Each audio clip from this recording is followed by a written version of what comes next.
baixa, ele já foi lá, não sei nem se ele lembra, mas ele foi lá. Eu era um recém-presbítero da igreja e a gente tem participado de alguns trabalhos com o nosso pastor. E as canções dele, pode baixar, e as canções dele são verdadeiras pregações. Deus tem dado a ele uma palavra de louvor, através do cântico, que tem falado ao nosso coração, desde novo convertido ao Senhor. Nós já escutávamos o Senhor nosso Deus falar através da vida do nosso pastor e cantor Armando Filho. E eu quero, através do texto, na verdade, da história do povo de Israel, pretendo tomar poucos minutos, mas os irmãos conhecem como o povo de Israel chegou no Egito através de José, e como aquele povo cresceu no Egito, se transformou uma grande nação, até que chegou ali um faraó que não conhecia José, e tudo aquilo que Deus tinha feito através de José pelo Egito. E a Bíblia vai dizer que aquele homem, o faraó, talvez Ramsés II, toma o povo de Israel como escravos. Gente, eram 600 mil homens, fora mulheres e seus filhos. Naquela época nós tínhamos pelo menos no Egito 3 milhões de judeus. Era uma força, uma mão de obra tremenda. Eles construíram 2 cidades para o Egito. Cidades poderosas e fortes foram construídas no Egito através das mãos dos judeus.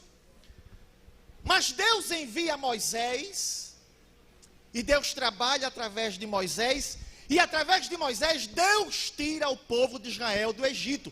Foram necessárias 10 pragas. Há um texto no capítulo 14 de Êxodo, que a gente conversa sobre ele mais tarde. Eu endurecerei o coração de Faraó. E esse texto, esta palavra, está desde as pragas. Nós temos pelo menos de 3 a 4 vezes esse texto: endurecerei o coração de Faraó. Mas vamos mais à frente. Quando o povo de Israel sai do Egito, através da última praga, a morte dos primogênitos, foi o golpe final. E o faraó permite que Israel saia do Egito, inclusive dão para Israel prata, ouro, cordões de ouro, vão embora daqui. A Bíblia diz que eles são quase que enxotados, através de todas aquelas pragas que haviam vindo, através de Moisés para o Egito. Só que acontece uma coisa mirabolante. No meio do caminho, e o acesso para chegar em Canaã eram 15 dias, pelo menos. Alguns falam 1 mês ou 2 meses. Mas Deus leva Israel pelo deserto por 40 anos. Grande parte por conta da desobediência de Israel. Mas quando Israel sai do Egito, que está prestes a passar pelo mar, Deus fala assim: manda que o povo retroceda. Manda o povo voltar. Versículo 2 do capítulo 14. Manda que o povo volte e se acampe diante de Piaerote, entre Migdó e o mar, diante de Baal-Zefon. Eles fazem uma curva e voltam para cá e se acampam perto do Mar Vermelho. Era deserto de um lado, barreira de montanhas de um lado, barreira de montanhas do outro, e o mar na frente. E atrás o deserto. Neste interim, Faraó está no seu palácio dizendo assim: por que a gente deixou Israel ir embora? A mão de obra da gente, os nossos escravos, por que a gente deixou Israel ir embora? Aí chega a mensagem para ele: Faraó, Israel está doidinho no deserto. Em vez de eles pegarem um caminho mais curto, fizeram uma volta. Eles estão perdidos, eles não sabem para onde ir. Quando o faraó escuta isto, o faraó diz: é agora, vou trazer Israel de volta. Eu não devia ter deixado Israel sair daqui. Olha, o historiador Flávio Josefo, hebreu, ele vai dizer que naquela época o Egito tinha 50 mil cavaleiros e 200 mil homens de infantaria. A Bíblia diz que Faraó pega tudo, ele rapa o tacho, e ele leva todo o seu exército para perseguir Israel no deserto. A esse ponto, Israel já estava acampado diante do mar, montanha, montanha, deserto atrás. A Bíblia diz que o povo ia cantando, ia adorando. Eram quase 3 milhões de pessoas, formados de forma organizada para poder atravessar o mar. Mas Deus disse: faça uma volta, pare na frente do mar e aguarde.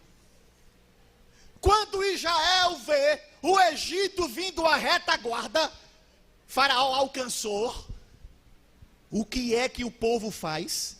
O povo começa a reclamar e a dizer: Moisés, tu nos tiraste do Egito para a gente morrer aqui.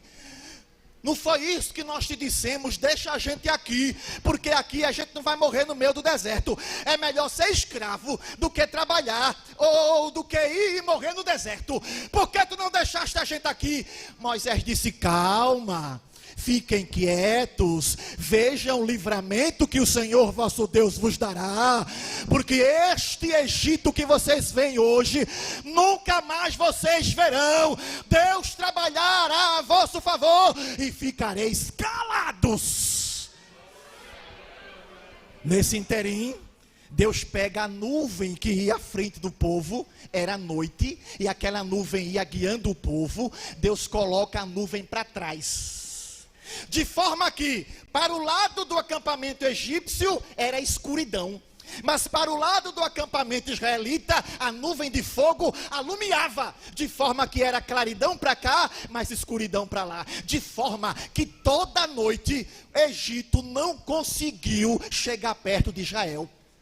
Porque era uma escuridão muito grande para trás, mas uma iluminação muito grande para frente. Foi quando Deus disse para Moisés: por que clamas a mim? Diga ao povo de Israel que marche. Chegou a hora, chegou o momento. E tu pega o cajado que tu tens na mão e toca no mar. Faraó pensava que Deus era o Deus apenas do deserto, Deus da terra. Mas Deus queria mostrar para Faraó que ele era o Deus dos 4 elementos: terra, ar, vento e fogo. Que Deus mandava em tudo. Já tinha uma coluna de fogo ali, iluminando o caminho dos israelitas. E agora Deus, quando Moisés toca na água, o vento sopra forte. Era impossível um mesmo vento soprar para lá dos opostos. Mas Deus ordena que o vento sopre forte. E o vento separa a água para lá, e o vento separa a água para cá, e a terra ficou seca para Israel passar. Deus disse assim: agora manda o povo marchar. E o povo se levanta e começa a atravessar o Mar Vermelho. É quando o povo do Egito começa a alcançar. O povo do Egito diz: estamos perto, vamos pegá-los. E entra no meio do mar. Faraó, seus carros e cavaleiros, entra no meio do caminho para buscar a Israel. É quando Israel já tem saído do outro lado e Deus diz assim: ergue a tua mão. toca de novo nas águas, e as águas cairão por cima de Faraó. Os carros de Faraó começaram a atolar no meio das águas. Eram carros pesados, e as rodas travavam na lama. E Deus mandou uma confusão, de forma que as rodas começaram a se soltar, de forma que começou a descer sobre eles. E a Bíblia vai dizer no capítulo 15 que Faraó e seus cavaleiros afundaram no mar como pedra.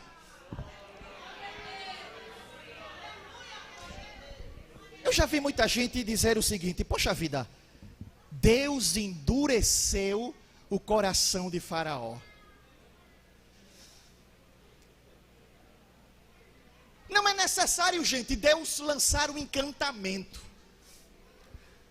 Não é necessário Deus mandar o anjo e dizer assim: anjo, endurece lá o coração dele. Deus não precisa lançar uma mágica para eu mudar de posição de uma hora para outra, para que o meu coração seja endurecido. Não precisa.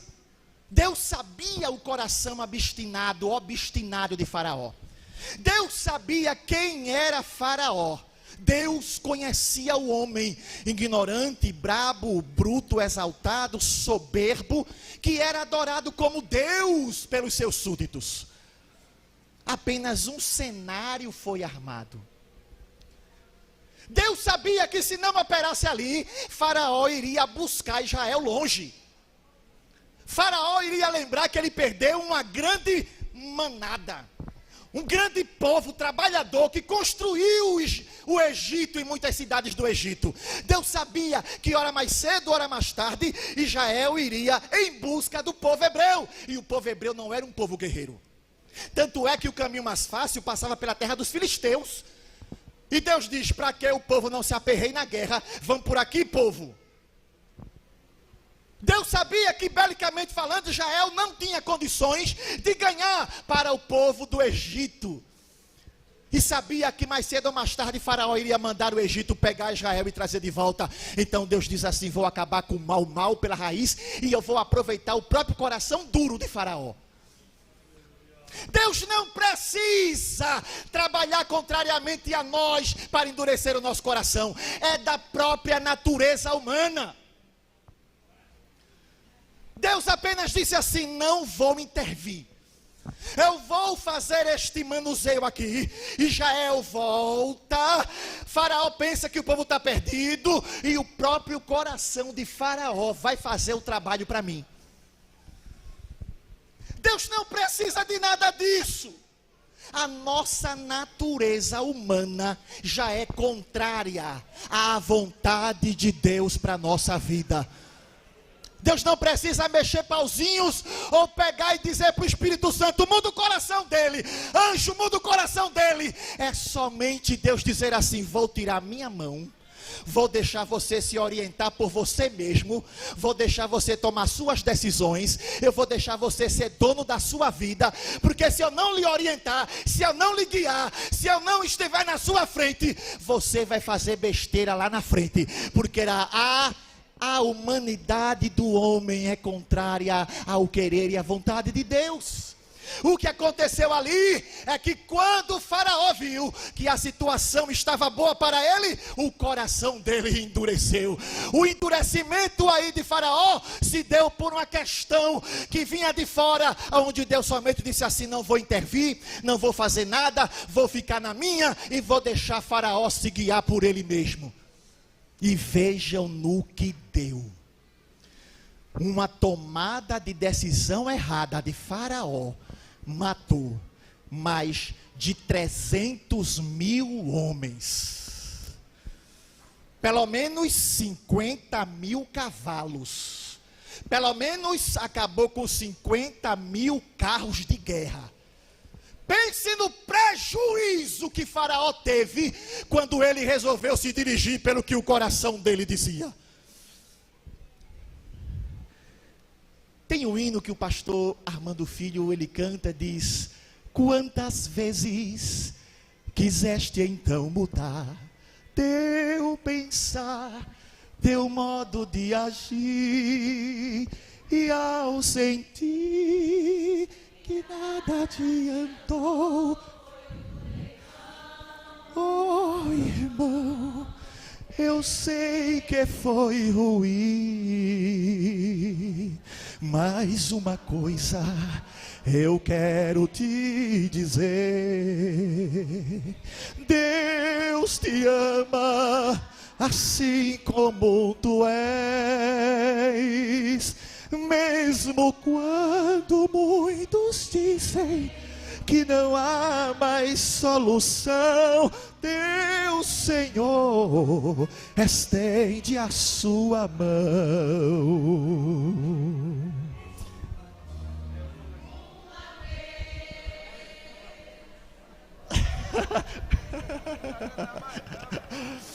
Dá vontade. Ele vai cantar esse hino, eu tenho plena convicta, inteira certeza, arraigada, absoluta, inacessível, certeza que ele vai cantar. Depois dessa, tá aqui, é. Eu quero mostrar para vocês que essa questão não é só de Faraó, essa questão é nossa também. A gente fala de Faraó, a gente fala de Belsazar, a gente fala do rei Nabucodonosor, mas essa questão humana está presente em nós, no ser humano, em cada um de nós. Eu só quero apresentar uma pessoa para vocês. O nosso querido e amado, lindo Pedrinho. O nosso Pedro, que era aquele discípulo em que quando o Senhor perguntava alguma coisa, Pedro era o primeiro a dizer eu. E Pedro respondia às perguntas que Jesus falava. Um certo dia Jesus disse: quem acha o povo que eu sou? E eles começaram a dizer um dos profetas, Jeremias, Isaías. E o Senhor disse: e vocês? Quem vocês dizem que eu sou? E Pedro disse: tu és o Cristo, o Filho do Deus vivo. Jesus chegou para Pedro e disse: bem-aventurado és tu, Simão Barjonas. Não chamou de Pedro, porque Pedro não era o nome dele era Simão, e ele era filho de um homem chamado Jonas. Pedro foi uma palavra que Deus deu a Pedro, chamando ele de Petros. Sobre esta pedra, tu és Pedro, e sobre esta pedra edificarei a minha igreja. Petros, pedrinha pequena, pedra grande, montanha, rocha. Jesus falava dele mesmo e não de Pedro, mas chamou Simão de Petros, pedrinha pequena. Mas nesta hora da revelação, Deus não chama ele de Petros, chama ele de Simão Barjonas. O nome biológico, o nome carnal, para dizer para Pedro assim: não foi carne, não foi sangue quem te revelou, mas foi o meu Pai que está no céu quem te revelou. Vejam como é o coração humano. Logo depois disso, a Bíblia diz que Pedro começou a escutar Jesus dizendo: hoje eu vou padecer, eu vou sofrer, eu vou passar por tanta coisa, vão bater em mim, vão me colocar. E começou a falar da morte dele. Pedro disse: para! Jesus, e a Bíblia é clara quando ela diz: Pedro repreendeu Jesus. Não diga uma coisa dessa. Eu não vou deixar isto acontecer com o Senhor, de maneira nenhuma, tenha pena de ti. Jesus olhou para Pedro e disse assim: para trás de mim, Satanás, que não conheces as coisas de Deus, só conheces as coisas dos homens. Você já parou para imaginar que há um minuto atrás o Senhor tinha dito assim: bem-aventurado és tu, Simão Barjonas, porque foi Deus quem te revelou. E 1 minuto, 2 minutos, 5 minutos depois, não sei, o Senhor diz: para trás de mim, Satanás. Como pode um crente ir do céu ao inferno em questões de minutos?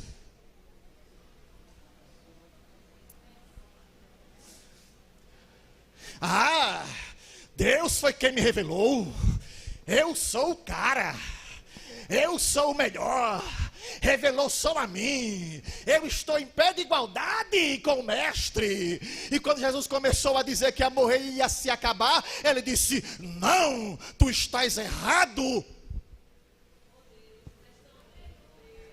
Deus, me dá uma coisinha, me abençoa um pouquinho, aumenta o meu pãozinho, me dá um carrinho. Eu começo a pensar que sou que tenho, que faço, que posso, que sou maravilhoso, que sou absoluto. Ei! Guarda o teu coração. Você pode chegar nos maiores pináculos, nos lugares mais altos, mas toda glória, toda honra, todo louvor e toda adoração pertencem a Jesus de Nazaré, o Todo-Poderoso. Veja como é o coração do homem. Não era um privilégio de Faraó ser homem, é privilégio meu ser homem. Eu sou homem. E se Deus disser assim para mim: vou tirar a minha mão de cima de você, vou tirar o meu espírito da tua vida, eu não vou mais te orientar. Pense o que vai acontecer comigo se Deus disser assim: vou deixar você guiar-se pelo seu próprio coração. O Senhor chama Pedro e diz: Pedro, Satanás pediu para Ciro andar contigo, mas eu não vou deixar. Eu já roguei ao Pai para trabalhar em teu favor. Quando tu te converter, confirma a fé dos teus irmãos, Pedrinho. Deus nos chamou nesta noite para falar conosco. Eu não sei quem você é, mas se você é crente, se você faz a vontade de Deus, se você estar aqui para adorar o Senhor, diga sempre para Deus: Senhor, não retira de mim o teu Espírito Santo, eu não posso viver sem ti. Se o teu Espírito sair da minha vida, eu me perco. Se o teu Espírito Santo sair da minha vida, eu caio. Se tu me abandonares, eu morro. Eu não existo, Senhor, sem a tua presença na minha vida. E deixa eu dizer para você que quando Jesus começou a falar de novo da sua morte, Pedro disse assim: eu não te nego, eu vou contigo até a morte. Jesus disse: tu não vai não, Pedrinho. Eu vou contigo até a morte. Tu não vai não, Pedrinho, antes que o galo cante. Tu vai me negar, Pedro. E Pedro disse: eu não te nego, ainda que todos esses te deixem, eu não te deixo.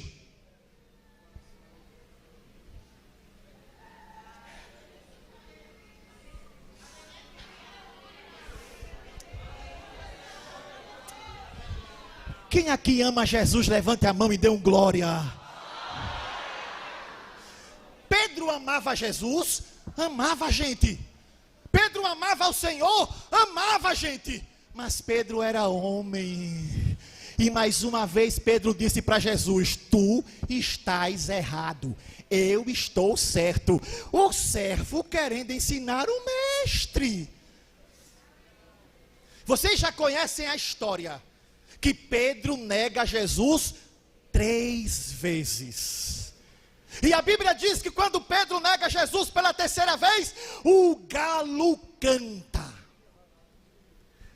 Jesus estava apanhando, estava sofrendo, dava para ver Jesus de lá e Pedro de cá. Pedro tinha a visão do mestre, já tinham perguntado a ele, e quando disseram assim: tu és um dele, porque tu fala como ele, tu te veste como ele, tu parece com ele. E Pedro disse: eu juro que nunca vi este homem na minha vida. Você já parou para pensar em uma coisa dessa? Tinha jeito para Pedro? Se Jesus tirasse a mão de cima dele, não teria. Se Jesus dissesse assim: eu falei, eu te disse, eu te orientei, e você me repreendeu, você brigou comigo, você disse que eu estava errado, devia. Se Deus disser uma coisa dessa para a gente nas horas de fraqueza, se Deus disser uma coisa dessa para a gente nas horas de angústia, se Deus disser uma coisa dessa para você na hora do pecado, se Deus te abandonar quando você estiver no precipício profundo,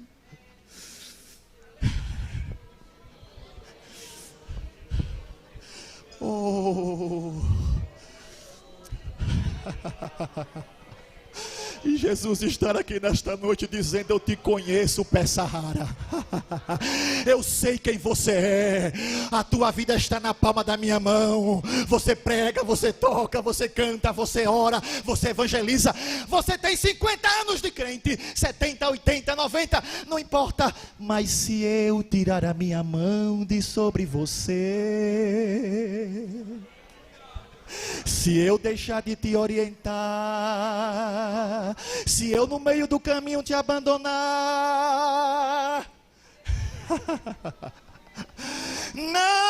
não é porque você é bom, porque você é crente, porque você tem tantos anos de crente, ou porque você tem uma posição na igreja, ou porque o irmão Neilton é pastor. Não é por causa disso que você está aqui. É porque a mão de Deus se estendeu e teve misericórdia da sua vida e disse para você: eu te amo, apesar de você, eu te amo, eu te amo, eu te amo. Nesta noite Jesus te traz aqui. Quando Pedro negou Jesus pela terceira vez, Jesus estava lá embaixo, eu já falei isso aqui, apanhando, mas quando o galo canta, a Bíblia diz que Jesus é quem olha para Pedro. Jesus separa um tempinho, e já estava sofrendo, gente, já estava apanhando, olha, pá, rasteira, pé no bucho, mão na cara, tá, e Jesus ainda,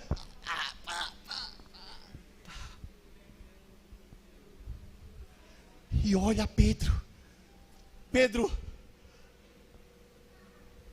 olha para Jesus. A Bíblia diz que Pedro lembrou, quando Jesus disse assim: tu vai me negar. Aquele olhar de Jesus era como se dissesse assim: tá vendo, Pedrinho, eu não te disse, meu filho, eu não falei que tu ias me negar. A Bíblia diz que Pedro saiu dali e foi chorar amargamente. A palavra no grego é chorar como neném recém-nascido. Chorar como neném recém-nascido.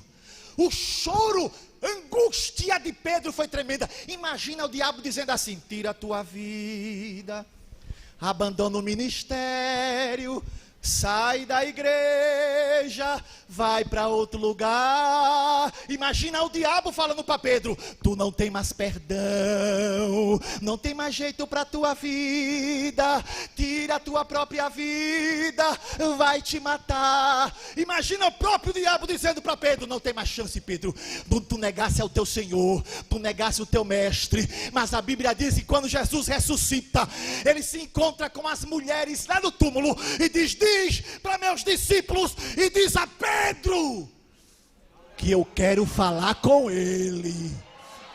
Eu quero falar com ele. Sabe a diferença de Pedro para Judas? É que Judas não creu no perdão, não creu na graça. Judas não se arrependeu, Judas teve remorso, Judas tirou a própria vida, Judas se enforcou. Pedrinho não. Pedrinho foi chorar, o choro do verdadeiro arrependimento. Meu Deus, eu neguei meu mestre, eu neguei o meu mestre, mas ele sabe que eu amo. Meu Deus, o que é que eu faço da minha vida?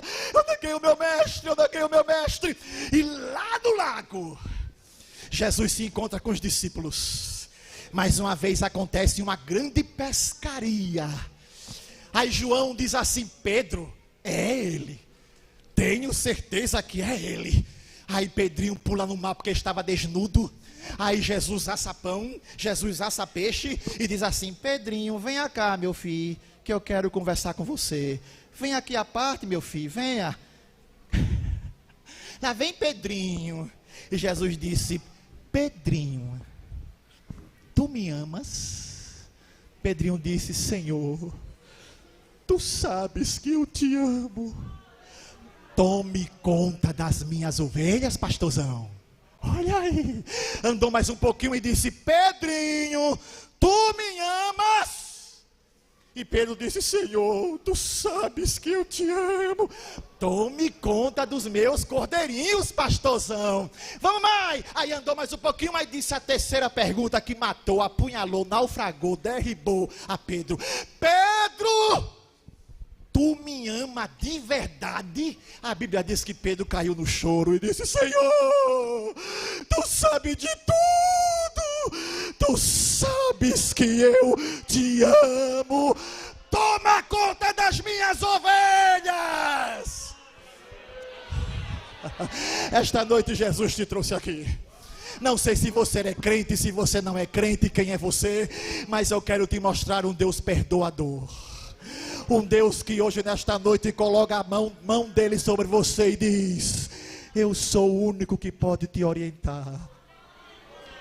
Pensa quanta coisa aconteceu na tua vida e você estar aqui hoje foi porque eu intervi. Foi porque eu coloquei a minha mão sobre você.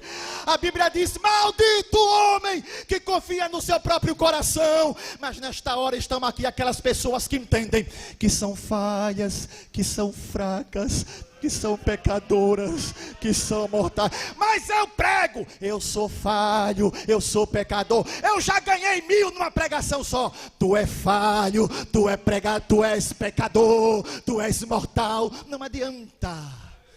Eu posso chegar aonde eu chegar, entrar aonde eu entrar, sair por onde eu sair, voltar por onde eu voltar. Sempre você pecador, sempre você falho, sempre precisarei da mão, da orientação, da graça. Salmo 51, o nosso querido Davi vai dizer: não tires de mim a tua presença, nem retires de mim o teu Espírito Santo.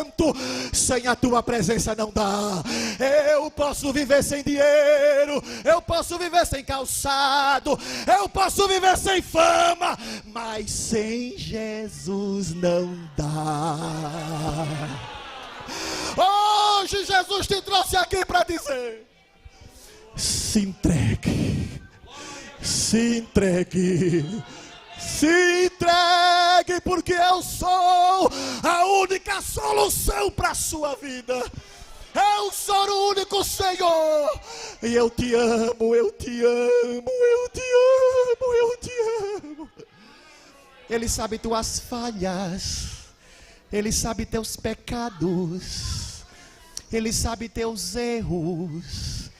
Diante dele não tem caixa de chumbo, esconderijo subterrâneo, túnel de metrô, não tem lugar lá em cima do cume mais alto. Davi disse: se eu fizer a minha habitação no céu, tu estás lá. Se no mar, tu estás lá. Se eu for para o inferno, tu me tiras de lá. De onde eu fugirei da tua face? E por onde eu me esconderei do teu espírito? Nessa noite é noite de baixar a cabeça e dizer para Jesus: